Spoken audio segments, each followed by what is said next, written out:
சொல்லி இந்த சிந்தனைகள் எல்லாம் மக்கள் முன்பாக வைக்கப்பட்டிருக்கிறது.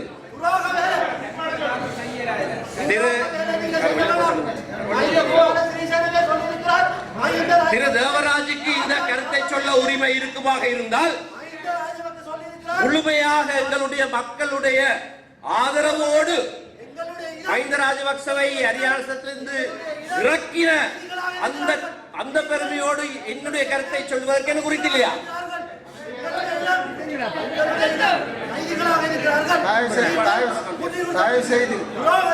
தயவு செய்து நீங்கள் அமைதியாக இருந்தால்தான் இந்த கூட்டம் நடைபெறும். அவர் சில கருத்துக்களை முன்வைக்கிறார். அந்த கருத்துக்களை பொறுமையோடு நாங்கள் கேட்க வேண்டும். கேட்டது பிறகு அது சரியோ பிழையோ ஒன்று நாங்கள் தீர்மானிக்கிறோம். இப்ப சொல்லக்கூடாது. அவர் கருத்தை சொல்லுகிறார், பொறுமையோடு கேட்க வேண்டியதுதான் இந்த கூட்டம். அது சரியோ பிழையோ என்பதை பிறகு நீங்கள் தீர்மானிக்கலாம். இப்ப அல்ல.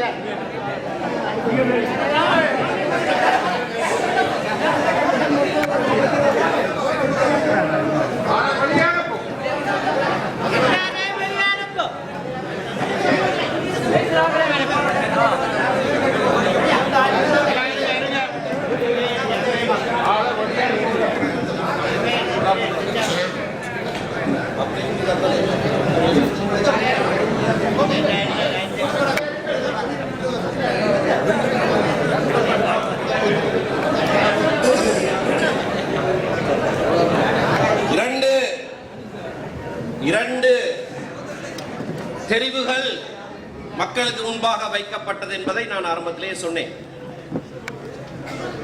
2010ஆம் ஆண்டிலே காலம் போதாத காரணத்தினாலே வெண்வெளி என்கின்ற கருப்பொருள் ஒரு அமெரிக்க எண்ணக்கரு. அது அமெரிக்காவுக்கு மட்டும்தான் பொருந்தும்.